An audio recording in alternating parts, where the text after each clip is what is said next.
Hello and welcome to Mary Live. This is Dr. Mark Miravalle.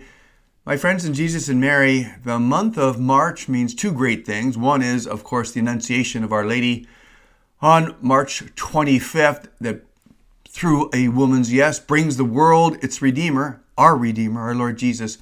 But secondly, the month of March is also in a special way dedicated to St. Joseph, this incredibly holy, wonderful, protective Father that you and I need. Yes, doesn't matter what we have in the earthly domain, we need a spiritual Father in the heavenly domain.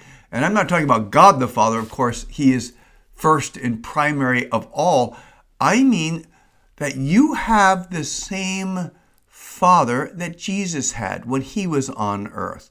Not a biological Father, but a virginal Father and a spiritual Father.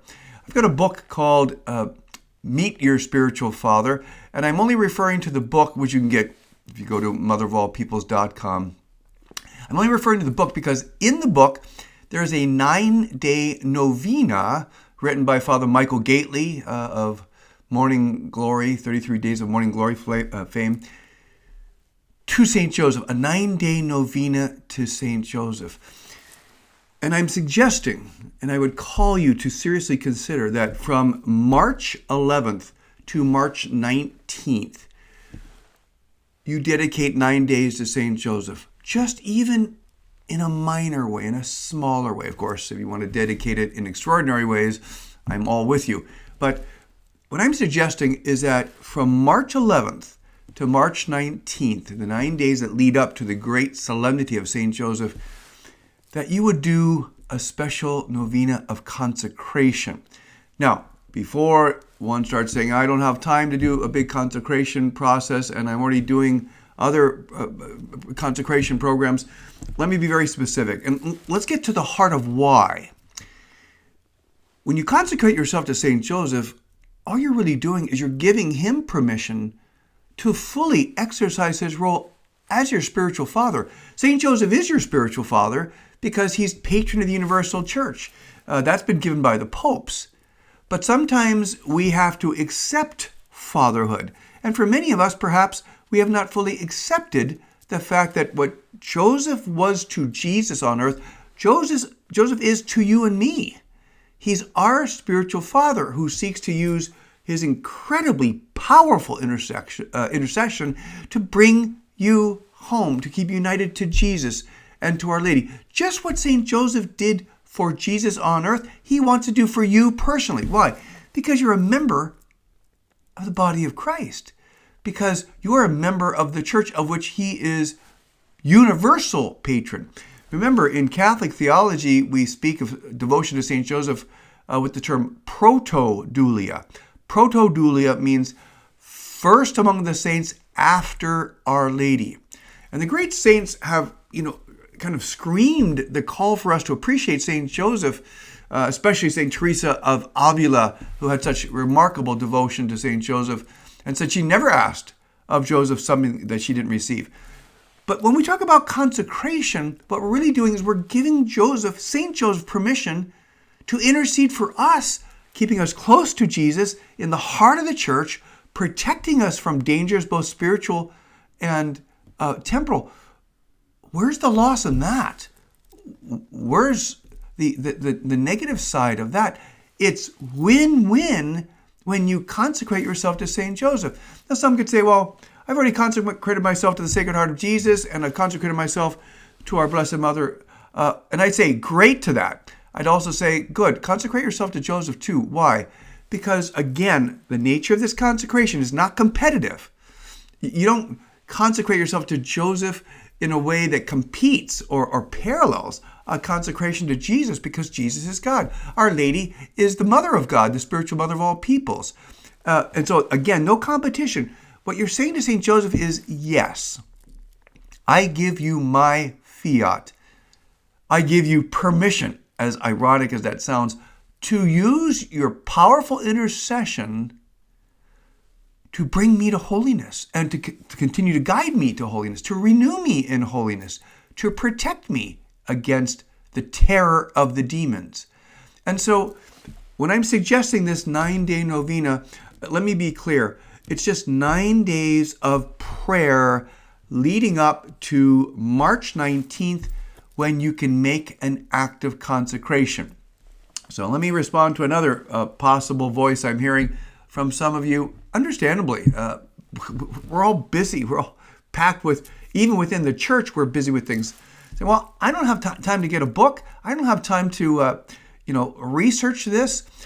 Well, we can make it extremely simple. You can certainly get a novena to St. Joseph. You can Google that, get a novena offline. If you don't want to do that, then I strongly encourage you to pray the Litany of St. Joseph for 9 days in a row. Pray the Litany of St. Joseph starting on March 11th and concluding on March 19th. Ponder who Joseph is by praying his titles. I've told hundreds, well, at this point, thousands of Christian men in my classes. Yes, women need to go to St. Joseph too, but men in a special way need the example of St. Joseph. Why? Because we've lost the concept of Christian masculinity. In this gender dysfunction, we don't even know what a real Christian man is supposed to look like. Well, there he is, St. Joseph. There's your real Christian man. And look at his titles to know who he is and who we're supposed to be. So, protector of home life, guardian of virgins, safeguard of families, solace of the afflicted, hope of the sick, patron of the dying. Well, we can't all quite do that. Terror of the demons. Now, we can't all do that either, but that's something we are supposed to provide, especially if you're a dad and a husband, for your children. You're supposed to stand up in that sense of saying, yes, we have spiritual means to deal with Satan, and it's called Jesus, Mary, and Joseph. And that's why we don't fear Satan, although we respect his power, because we want Our Lady to crush the head of Satan, and we want to be part of that heel, as St. Louis Marie de Montfort says. So the most simple thing you can do is to pray 9 days, the chaplet, the Litany of St. Joseph. You can do those other things too, but the Litany of St. Joseph for 9 days in a row. And on March 19th, you can say to St. Joseph this: A, St. Joseph, I consecrate myself to you. B, St. Joseph, I give you permission to fully intercede for my life and my holiness. And C, St. Joseph, I love you. And you know what that is? That's the consecration to St. Joseph. Now, again, I want to be clear. I'm not speaking against a more formalized and even a longer process for those who are able to do it. I'm saying it's time for you to go to St. Joseph now. Ite ad Joseph is the famous Old Testament reference of the king of Egypt. When the people were coming and there was a famine, he said, go to Joseph. It's the Old Testament Joseph. Why? Because Joseph had been given the task of storing grain and saved the famine. So I'm saying to you now, go today to St. Joseph, because he is also storing graces for you and me to keep us close to our Eucharistic Jesus and to live things like our Marian consecration if we've done that. It again, my friends, it's a no-lose situation. So again, there's a longer series of consecration to St. Joseph, wonderful in itself.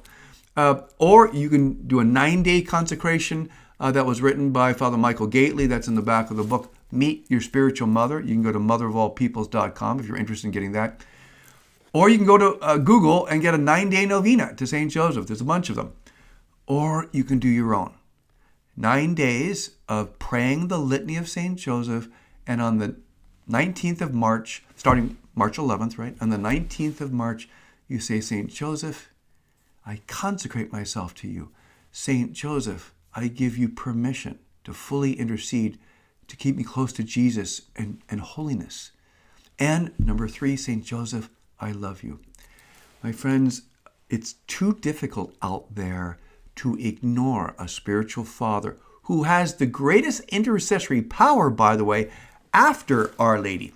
Many of exorcists have talked about how when they call on St. Joseph as terror of the demons flee because of this power. So can any of us really say we don't need the spiritual father that Jesus wants us to have and that Jesus himself had? That's what the popes have done by declaring him the patron of the universal church. He's our Father. Go today to St. Joseph. March 11th, March 19th, make a personal consecration, if nothing else, and see the fruits that will come when you invite the virginal Father of Jesus into your heart and soul. Thanks for being with us at Mary Live. God bless you all.